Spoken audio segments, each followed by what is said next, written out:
Welcome to the last session of Congress of the OSTIV track.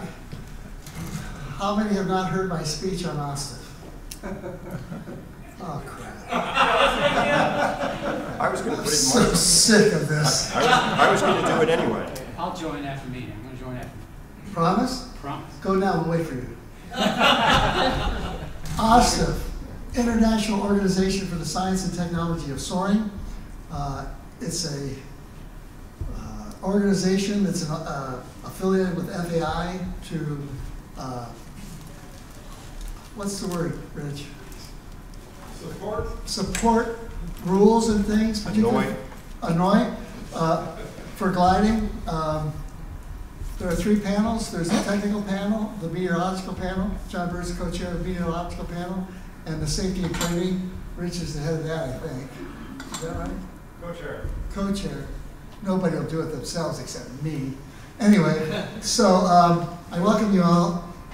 I think it has an important part in our sport.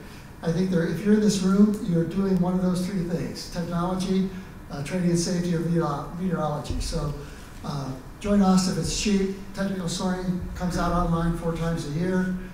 Support the activities, and I won't say, should I say, I'm going to say one more thing because it's important. This organization has a constitution.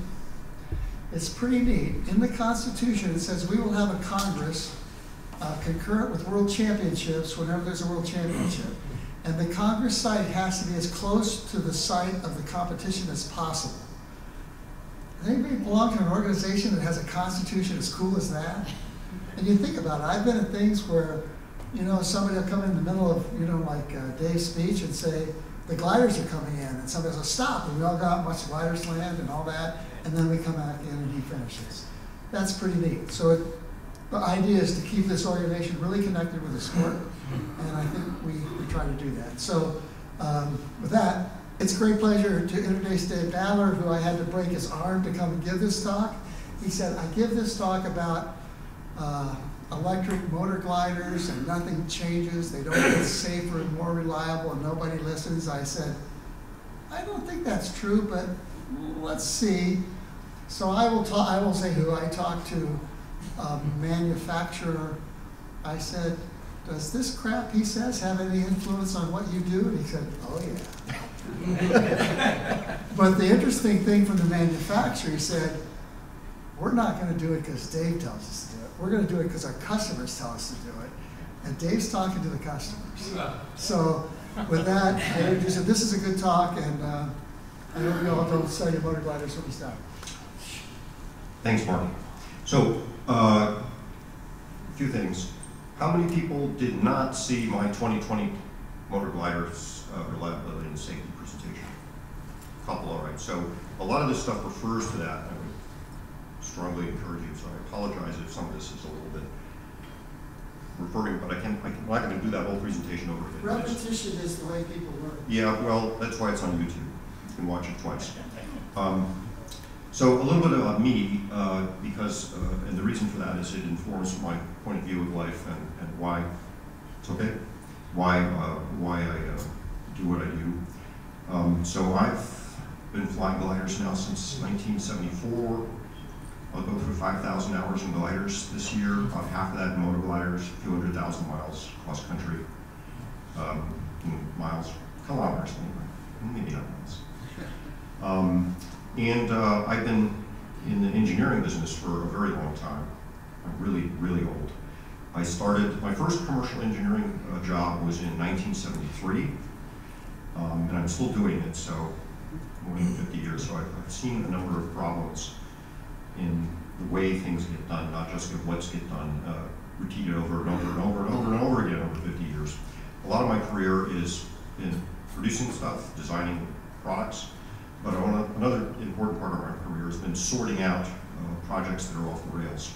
So going and looking at things that are not working, technically, project management-wise especially, and getting it back on track. So that is kind of the way I look at life when I see problems like this. And so hopefully that this will make some sense.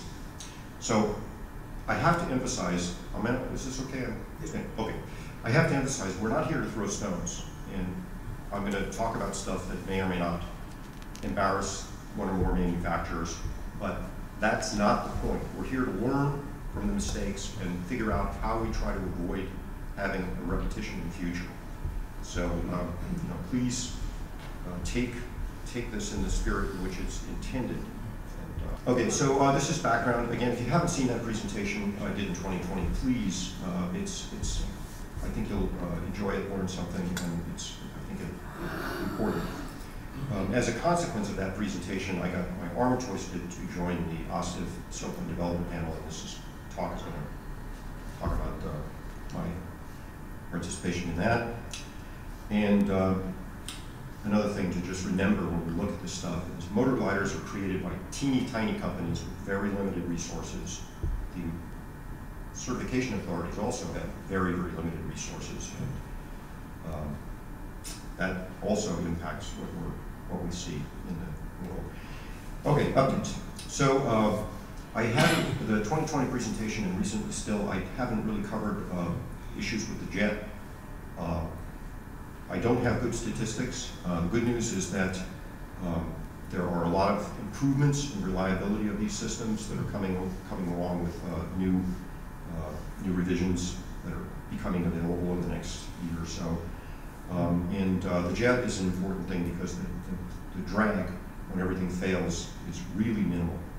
And as we're going to see, it's quite a lot less than some of the electric motor gliders, which is a big surprise to me. I did not expect that. We have several new electric models that are being delivered on the market, including one amphibious model. And we're going to talk about that. Two of the electrics operated really well at Uvalde, self-launch at Uvalde. And that's a big improvement over, my Antares would overheat when I got to about 400 feet. I had to shut it down and thermal up. And doing that at the beginning of every contest day was tedious. It's really a big improvement to see these things actually working, but obviously we have some issues remaining because here we have a glider in a pond, which is not optimal. There has been some progress on working on the solar vibration issues. I'm going to talk about that. All right, so I'm going to start with an event that happened at Uvalde in 2023 that was recounted to me by a friend, and he got a new electric motor glider, and the first thing that happened was before he even flew it, they had to replace a bunch of boards. Why? Because they had no means of doing software updates in the field. That's kind of basic. But the next more important bit is that we have obviously some very serious training problems, because what he did was he tried to do a takeoff at Uvalde when it was 42 degrees C. The manual says thou shalt not over 40. The controller immediately overheated and he reduced power. He made a second huge mistake, which was not landing straight ahead, even though he had an enormous runway in front of him. He had in his head, so he did a landing pattern at not very many hundred feet, full of water, very slow, and he's very lucky to be with us. And he told me the story and freely admits it, so But how did that happen? This stuff makes me crazy. The propulsion system in that glider, this is the JS3RES, is the same propulsion system in both the Ventus 3E and the AS33 ME. The details are different, but it's the same fundamental technology from Maughmer. And when Maughmer does this stuff, he delivers to the manufacturer their specifications about this and that, and one of them is the heat dissipation required for the control. So when he told me, when the pilot involved told me this last year, I said, I did a quick, one of these, and I said, okay, well, we got a 40 kilowatt drivetrain. If I guesstimate that the controller efficiency is 95%, that means 5% is dissipated as heat. That's 2 kilowatts as heat. That's 2 giant hair dryers, right? So you have to visualize these things in order to appreciate. Anyway, that's, I think, in units of hair dryers. Google doesn't do the conversion, but you get the idea. And it makes me completely crazy because, you know, I've been doing design reviews of projects my entire career. And I have to tell you, the first time, it's a very funny story over a beer, not now. The first time I did an engineering review of a project and found something where the engineers had designed something that was going to overheat and catch fire, and I had to send them back to the drawing board, was in January of 1979. So these are not new problems, they're not complicated problems, just count hair dryers. I'm very serious. You know, it allows you to think about the scale of the problem and design appropriately. So the design was updated to add appropriate cooling using a water cooling system. And one more thing that is of note before I, when the instruments are displaying warnings to the pilot, we have a lot of problems with the user interface design. Because a lot of times it'll display a warning and you have to press a button to clear it and then it displays the next one. But what you really want is prioritized stuff and warnings that clear if they're not important. So this happened to this pilot, so he wasn't entirely sure, you know, what exactly was going on in the glider I own. It has a nasty habit of deciding I have low fuel because some of the fuel siphoned into a wing tank. When I'm barreling down the runway, all of a sudden it goes, ah, full of fuel. And I have to ignore it because I know perfectly well I have lots of fuel and it's just flowing back into the header tank. But I can't clear the warning because my hands are all busy. So now I can't see the temperature of the engine, or the, you know. Okay, we have a lot of these problems. I think we should consider requiring operation at higher temperatures. So anyway, I was haranguing everybody at the SDP last year about operating temperature and suggesting we need higher operating temperature. And it was my great pleasure when they were all at Uvalde and I got them to go outside and walk down the ramp. I didn't go there because it's too hot. Anyway, all right. Glider in the pond. So I was not able to talk to Alina, but I have pieced together as best I can. There were a lot of people in a lot of panic when that happened, so getting the details is a little bit difficult. So first and foremost, she thought she had to glide to the next airport that she was heading to when she did this, but she sort of broke a basic rule that I think you should have, which is don't mess with the motor unless you're in a landing planning plan, just because things happen, and so you know, get the thing out. But she had reasonable reason to think she could get to the next airport. The motor controller immediately, as soon as she applied power, overheated and shut down.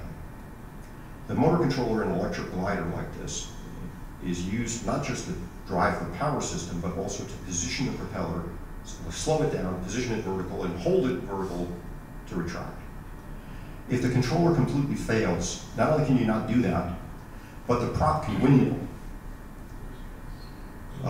And this is a complete shock to me because I had the Antares and the motor design is such that when you want to move the prop, it's, you know, a fair amount of force, clunk, clunk, clunk, clunk, clunk, as you go around these are all brushless DC motors.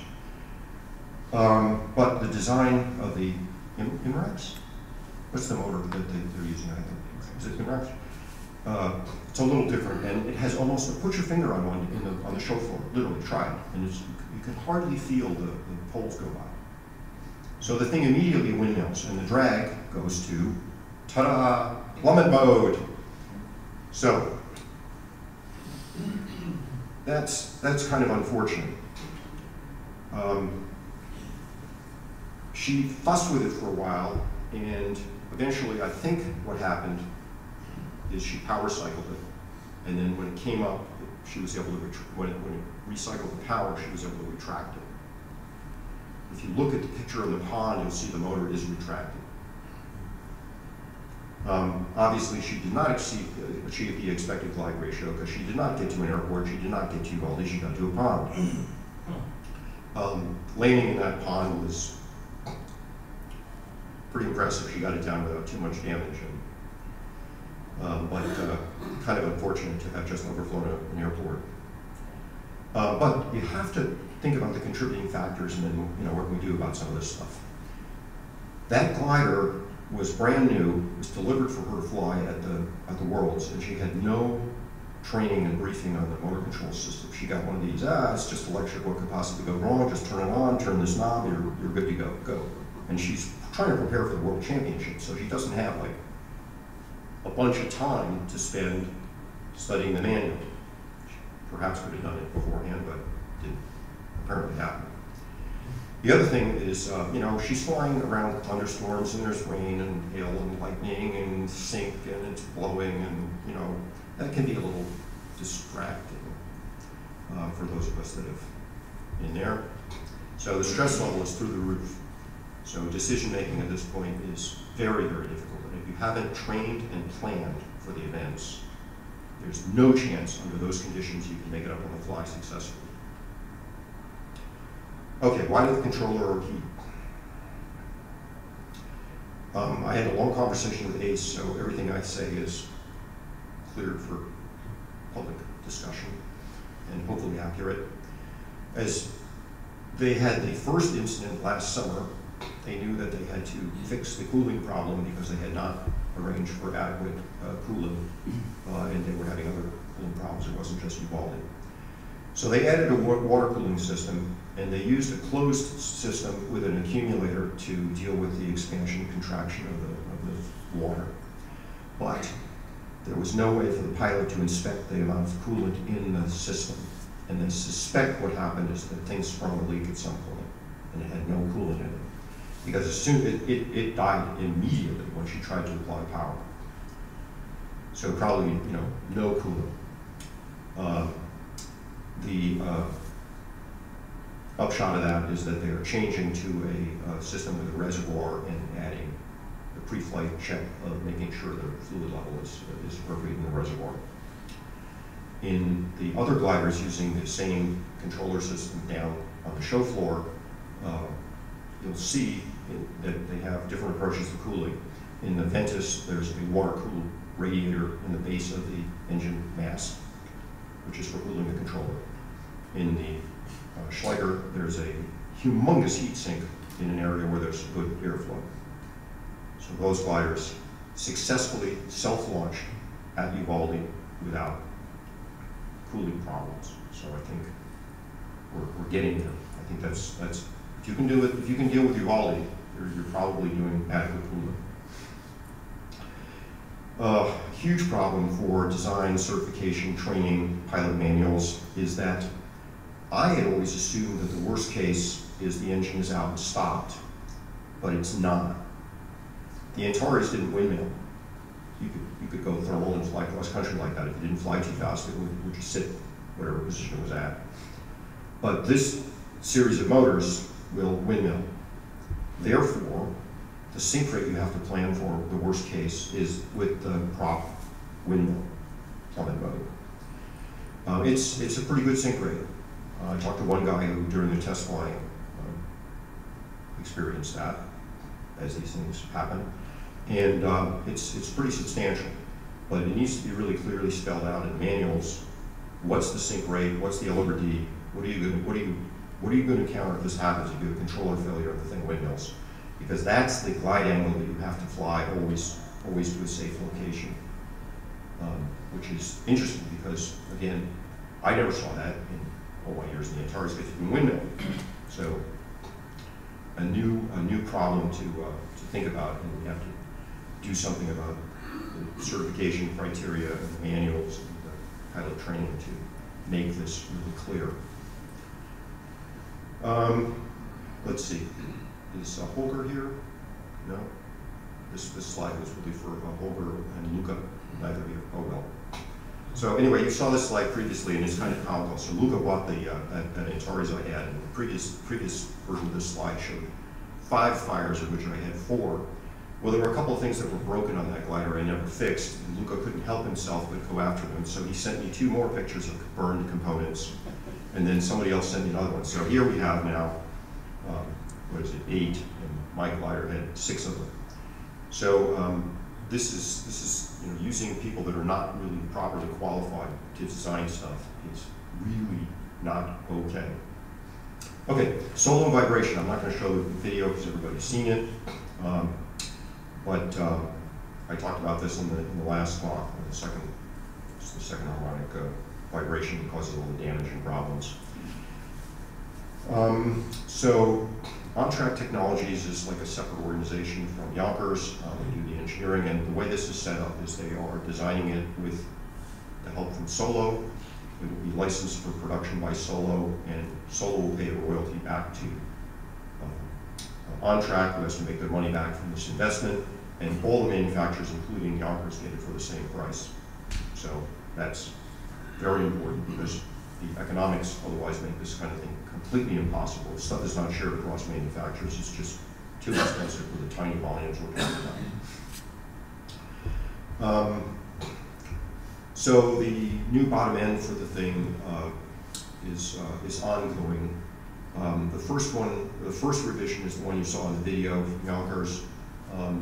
They had a few problems when they tore it apart. They found some stuff that wasn't quite right. They changed it. The second one almost immediately died. So they got some more help, went back, did some more modeling.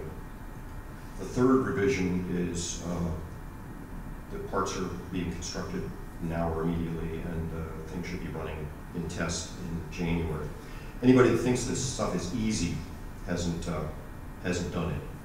And this is kind of normal. We always hope it's going to work on an earlier revision, but it's going to take a little while. Having looked at in some detail at what they're doing, I think they're on the right track, and hopefully we will have it available not just for the JS2, but also for retrofit for my glider and other solo machines. So hopefully that's available soon. I've offered to be a beta tester for this. Anyway, let me talk a little bit about the certification basis. I should back up a little bit. Mark introduced the Sailplane Development Panel.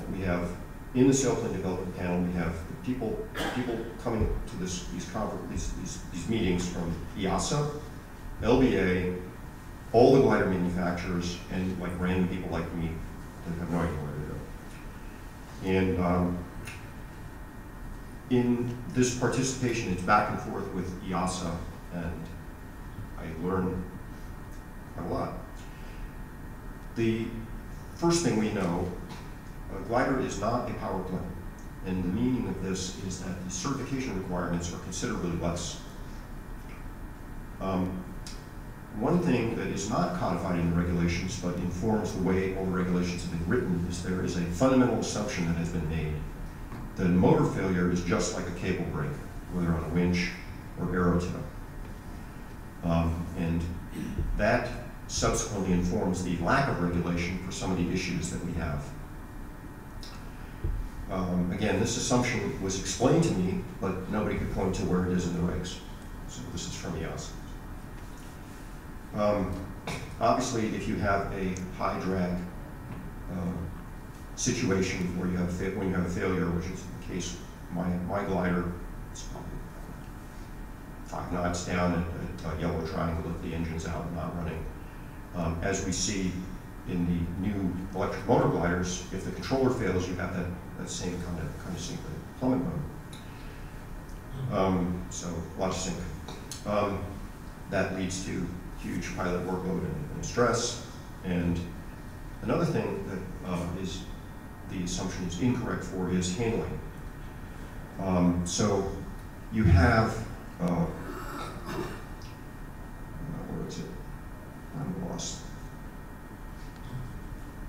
Okay, well, first, just to be clear, because of the way the regs are written and the certification is done, there's a fundamental assumption that an accident, if you have an accident after a motor failure, that's pilot error. Because you are expected to recover from a motor failure anywhere and any time, the same way you are expected to recover from a winch cable failure or an aero rope failure. We don't train like that. So obviously, you have to plan always for the worst case, and the worst case has to be clearly documented in the manuals and in the training. So we already covered this. Obviously, the level of safety is less than an airplane, and it's a realistic trade-off for us. If we had to do the same level of safety, the same level of testing and certification as is required for powered aircraft, we couldn't afford it in this little tiny industry. It can't be done. So it's a sensible trade-off, but we have to work within that trade-off and try and improve the situation, I think. But again, because the motor failure is not considered important, there's no rules for a number of things in the certification. The maximum allowable sink rate. Is 5 knots sink rate okay? It's pretty high. It's probably okay if you train for it. So we've done this a million times. But it's pretty high. The handling characteristics is an important thing. Part of the certification criteria for a glider is that it has to have stall warning. And passive stall warning is defined as a buffet. And you can certify a glider that has no buffet with ancillary stall warning device. But there's no criteria for the stall warning if the motor is out and not running. Well, you have this big wake hitting the tail, and that causes all kinds of interesting things, including buffeting, because you feel the stick shaking from the eddies from coming off the pylon in the motor, right? So you now can't discern a stall. If you do stall it, there is no certification requirement to demonstrate recovery from a stall with the motor out and not running, right? Never mind the spin, right? You're a test pilot if that happens. So that's, I think, a bit of an issue with the regs. Engine out landings, not required to be demonstrated, and in the manuals for a lot of these things, they say they're not permitted, but they ought to be not only permitted, but practiced for safety. Minimal climb rate. We have a lot of, especially sustainers out there that can't climb with reasonable density altitude, high density altitude that's reasonable in our normal operating conditions, and also if there's any kind of sink, no chance. Operating temperature. It was pretty funny after I harangued all these guys about the temperature, and then immediately, like 2 days later, there's a glider in the pond because of the temperature problem. But anyway, I think maybe there ought to be something in there. I don't know. Maybe it's okay if we just clearly document it in the manual and emphasize that during pilot training. There's a lot of issues with the way EASA handle things post-certification, but again, when I'm discussing this, you have to remember they've got a handful of people that can work on gliders. So with that in mind, we have a lot of problems. If you submit a problem report through the EASA website, which is very difficult, they don't follow up. They have a policy. They don't feedback. They may not chase after the manufacturer, but you will never find out anything. It's their policy. Consequently, people think they're not doing anything, even though they may be doing something. And then, if they're not going to do anything, why bother? And then what happens is I show up at these meetings and I recount these various things that have happened, and they're completely shocked because we have no pathway.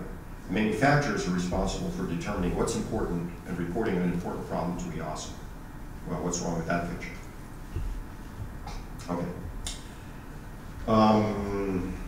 So the manufacturers also complain a lot. We have real issues with you can't change the documentation that's used as in part of the certification, and so if for example they want to change something because of there's a safety issue that they missed, they won't change the manuals or maintenance issue.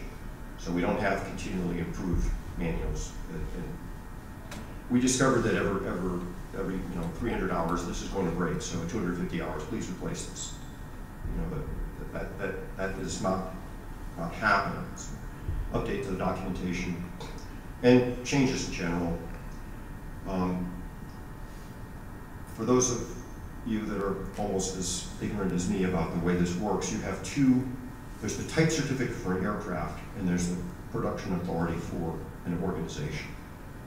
And to produce a glider, you have to have the production authority. But to get this, you have to demonstrate, you have to have manuals and procedures that show how you're going to control everything in the environment.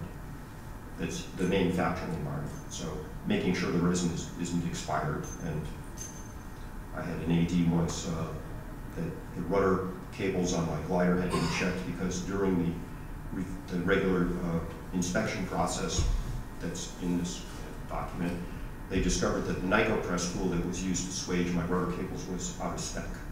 So they issued an AT. All the rudder cables in this production, serial numbers have to be checked. Right, we're okay, but so we have that kind of stuff, but what we don't have is, for example, thou shalt not assemble a fuel system without following certain procedures and practices and tests. Same thing for wiring harnesses. So there may be in the documentation something that says the crimping tool for the wiring harness has to be checked and have a sticker on it that it's current and all this stuff. But there may not be part of the process about how you actually, second set of eyes checking that the pins are inserted in the connector and things like that. So we run into a lot of problems with that. Change management is a big problem. How is the manufacturer to handle change management? That's not in the documentation requirement. So if you have a component in like a piece of electronic that goes obsolete, what's the procedure you use to figure out if there's another one off the shelf you can use? You can't just, as I have seen, grab something that kind of has the same general shape and function and plug it in and assume it's okay. You have to have a process for figuring out if it's okay, documenting the change, testing it, and so forth. That's not in there. Production process changes, and anything you change, you've got to test. And that stuff isn't really well covered. So we have organizations that have a production authority, but they don't have this stuff covered in the manuals of how they will continue production going forward. I'm not sure that given the staffing and expertise at EASA, it is necessarily all that helpful to be trying to do problem reporting for EASA. But maybe we need some other kind of public forum. I've offered some suggestions in the past. So in SDP, I'll skip this because Mark already spent way too much time on it. SDP we have is chaired by Michael Greiner. Many of you know Michael. He's the ESG 29 and such. And a lot of the time is spent on, well, some of this stuff is interesting. I mean, your certification regulations and procedures, we're constantly working to see what should be done. Some of the topics that are discussed are crashworthiness, potential improvements, yours truly, cooling and temperature problems with electric motor gliders. Some funny ones like, is Nixus a glider? Because somebody claimed it wasn't a glider, because it had power operated flaperons and stuff. A lot of it's kind of mundane, but it's very important. So some recent things I pulled out of that list was increase the glider definition to a maximum weight of 850 kilograms, so you can build one without doing special conditions every single time, which is a whole huge paperwork thing. Making sure we have proper color coding for all the controls so that red is only used and always used for emergency controls, because that's slipped through a few gliders like mine.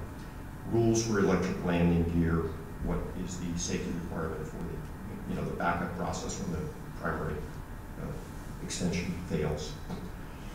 Recent one that benefits all of us is clarifying the regulations for everybody in Germany anyway. Clarifying the regulations for oxygen system installation so that you don't have to do 20 pages of paperwork to install an MDS specifically so you can install a mountain high EDS system, right? And then there's another group, which is the working group on electric propulsion. So this is a pretty interesting. The electric propulsion group was working on the problems we were having as an industry with the certification of the battery packs. Battery packs. How many of you attended Mark Emmerich's lecture? Only a handful. That's too bad. They've done some pretty amazing stuff to make this safe. So in the 2022 meeting, we had an agreement amongst the manufacturers and EASA that the manufacturers would work together and write the criteria, special conditions for what we need and how we're going to show compliance for a safe battery pack. So I thought that's fabulous. Well, it didn't actually happen, but what did happen was Mark Emmerich's company actually was kind of at the front of trying to certify another battery pack, and they did a lot of work, and so now we have the special conditions which all the other manufacturers are using. So things are now rolling along rather more smoothly. And I I've been participating in these meetings since 21? Whatever, something like that. And so anyway, how do we improve things? We have a lot of discussions about trying to improve things. There are a number of engineers, not with the manufacturers or EASA, people like myself, who work in safety critical stuff, and they are used to having to do some pretty careful analysis to make sure they achieve a level of safety that is adequate and appropriate for transportation, public transportation vehicles of whatever sort, or elevators, or power stations, or whatever. And they have a lot of formal processes that they use. So we have failure mode and effects analysis, FEMA. We have some legal requirements on the manufacturers, but the European law requires a functional safety analysis, which is not actually done. Even though it's a German law, it's got nothing to do with EASA, and nobody pays any attention. But the problem with a lot of these methodologies, like FMEA, was implemented at one of the guys' companies, and the way that the guidelines they followed said you take 10 industry experts in a particular problem and get them to estimate the probability of this failure. And then you average it. And that's the failure you use for the analysis. And then you do that failure analysis on everything that you can think of that could be a critical failure. Well, the glider manufacturers wanted to have one expert in a particular subject, let alone 10, so that's not going to happen. And these are often put forward as silver bullets, and they're not. I mean, the whole time I've been in my career, for software especially, there's been the methodology of the week. There's always a new methodology that is being peddled as the cure for the software problem. And it doesn't work like that. If you don't have the expertise, it doesn't matter. So some of the manufacturers have provided some examples of compliance with the ED79A, and frankly, they're extremely generic and completely silly and don't reflect any realistic probabilities. If you think about the probability problem, if you go back and you think about like nuclear power plants way back, they did all this huge analysis about safety, and they had all kinds of problems that they never anticipated. Nobody knew about radiation burning of pipes. So, okay, you can have a cooling failure because the pipe failed because nobody knew that was even going to happen. So when you write these models, even if you do everything perfectly, you're going to get surprised. And you know, all the manufacturers are tarred and feathered with any mishap, with any of the manufacturers. We have some interesting problems with the current situation. So light sailplanes are not included. And I don't know how many light sailplane manufacturers still exist. An awful lot of them are defunct, right? So what was Greg Cole's company, Windward? They're gone. Aliceport's gone. I think GP is defunct. I don't know. But maybe they're still claiming to build stuff. They certainly aren't. So we have we have Alpstar on the show floor, but there's not that many. But it would really help if they were included under the umbrella and we had a little wider base. It would help them, and it would help us because we have common problems and experiences and solutions, and having that whole segment off doing something different and not sharing is extremely unhelpful. But from a EASA's point of view, it's like the last thing we need is more work. Forget it. But it's a problem. The processes that we have right now are really tuned for what we've done in the past. And what happens now, we have much, much, much higher levels of complexity of systems. And so the past methods are not good. One of my huge bugaboos is the lack of the second set of eyes. When I design something, I certainly want to check by somebody else because it's a hell of a lot less expensive and embarrassing to catch it before I start building stuff, and certainly before I ship it to a customer. So, you know, we talk about the processes, system design, and electronics and propulsion. It's not okay to certify a part. You have to look at the whole system, which, for example, if Emmerich produces a motor controller and delivers it to a manufacturer that's integration, you have to go back and look at the whole thing and say, where's the heat going to be dissipated from that piece? Just simple stuff. This is more from the manufacturer point of view, not having good support for good diagnostics, so that the customer can stick in the USB drive and download a log and email it to the manufacturer, and the manufacturer can tell them exactly what's going on, what to check next. That's kind of silly. I don't know if that stuff should really be in the regs or not. Testing maybe should be. Skip that. So I made a few recommendations. You've seen some of the recommendations I did in the previous talk, and let's cover a few. So an important one, I think, we have a huge problem. We don't want to make the rules too complicated, and especially in these kind of things, you can't really set specific rules because everything's changing at a pretty good clip. So you want to, if everybody has exactly the same problem and you want to standardize it, you want to SC like what we have for the battery packs now. But a better way to handle it is just what they've done for the light sport, which Dick Van Brunsven was instrumental in, which is everybody is required to basically self-certify with an attestation. So, for example, EASA doesn't have to do anything except verify this exists. But the manufacturer has to do this. So, and you can pick how you want to slice and dice this thing. So there are a lot of subsystems you may maybe be interested in, whether it's the fuel system or the wiring harness or the electronics or the user interface. Anyway, we could say the things that need attestation, and manufacturers are responsible to do it, but the most important thing is the second set of eyes.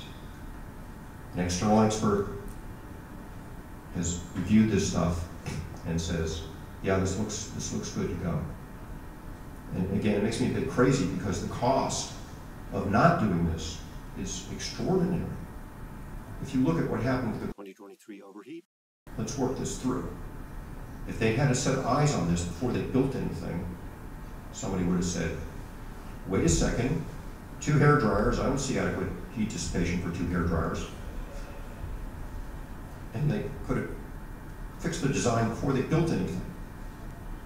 Right? Then they built a bunch of stuff. Now they got the things in the field. They got to retrofit stuff. They got pissed off customers. They've got a glider, well, the glider and pond occurred after they added cooling. That's a different problem. But the cost of making a mistake like that to the manufacturer is enormous. And it also, in many cases, what happens is if you catch something early before you build it, it reduces your time to market, because if you build it and catch a problem, well, now you have to go back, fix it, build something new. And so it drives up the cost, it drives up the time to market, and yet, while it's standard in many industries, and in fact, in part of gliding, if you design a spar, do flutter calculation, you have to have a second engineer sign it. It doesn't happen for a lot of this stuff. So I think the best way to do it is minimal changes to the reg, but require attestation. We can argue about what has to be attested, but require attestation that makes them think hard. Was the person that did this really qualified? And do we get somebody else to check it? And sign on the dotted line. We talked about this already. The cost is really, if you're already doing a second set of eyes, it's a piece of paper and 2 signatures. If you're not, well, you're going to have a different set of costs. And again, if we have the situation that we had with Langel, where you have a guy that's absolutely not qualified designing stuff, well, we see what happens. That's an extreme case, but we have a problem with the manufacturers where everybody is kind of called on to be a jack of all trades because they have such limited resources. Again, saves money. Or we're not doing it in all cases, which makes me crazy, like the overheating situation last summer. Just some thoughts on electrical systems, second party review, but for some of the other stuff, just for the manufacturers to really think hard about what are you going to do when you have a field failure, how are you going to support it? If they can't get the information quickly and easily, they can't fix it, they got a pissed off glider, glider customer, you got a glider on the ground, it's not good for anybody, it's very expensive. the logging of whatever's going on in the systems. Hopefully they're all doing that now. But we really want the thing logging anything and everything, so that if there is an issue, we can just grab the log files. Diagnostics, we're not doing a lot of things. This probably doesn't go in the regs. It's really something that we're just not doing a good job of as manufacturers to make sure that we have adequate controls. One of the issues we have with battery packs is physical damage, as we have saw with the incidents with the earlier FES. I would love to see temperature tape, make sure nothing is overheated, and a mechanical device, which is, if you drop it, it's triggered so that when the software starts up, it can say, wait a second, this battery pack was dropped. Right? That solves an enormous amount of safety issues. The MRIC packs are pretty safe because they're wrapped in this hexagonal fire suppression, which has cushioning also. So it's pretty hard to damage the cells. You can drop the thing, and their feeling is if there's a dent in the case, that's it. But if you didn't dent the case, it's probably okay, because we know how it's going to drop these things.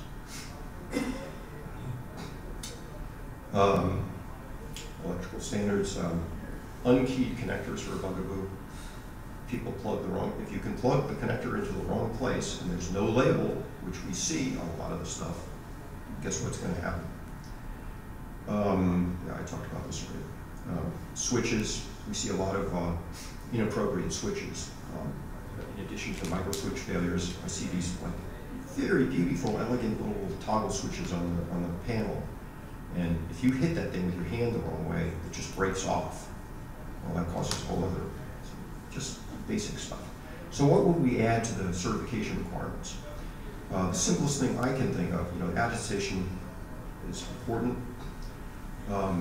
I think we should require 50 sequential successful operations. And let me tell you, a lot of these aircraft can't do that. Pick a number, but some will not do that. You expect that from the car, but okay, we're not going to get to that level of reliability because we can't afford it. We can get a lot closer if we do some sensible things that are not expensive. There are some existing standards we could adopt. Thank heavens we now have the special condition again. Well, it's 2 hours in America, sorry. The special conditions is linked in the presentation, but or search for it on the website, the EASA website. But this presentation will be on my website with all the links. So it's, again, kudos to Mark Emmerich and his crew and anybody else that worked on it that I don't know about for getting the SC done so that now other manufacturers can certify battery packs with a little less chaos. Fuel systems, I'm not sure. Stuff I think should be in the regs. Motor out and stopped. Stall spin characteristics. Trim authority. When the motor fails and you've got all this drag up there, it's a big pitching up moment. Depends on the glider. Some of them it's not so bad. But I've flown gliders where when you're in that situation, you cannot trim the thing to the yellow triangle. So you have to push forward on the stick continually. And when you're trying to fly the pattern in plummet mode, pushing forward on the stick, it's quite unnatural as you're making the turn to base and final. And I think that's been a contributor to some stall spin accidents we've had when the motor failed and the pilot spun in next to it. Really good run. I think testing and documentation of the worst failure case, sink rate, and LRD, so that the pilot has a good basis for planning, should be in the regs, should be in the manual, tested, certified. So anyway, in summary, I hope I got the details I've got presented here correct. If I haven't, please let me know. And I'm a little concerned that we're just being a talking shop about some of this stuff and not actually doing anything.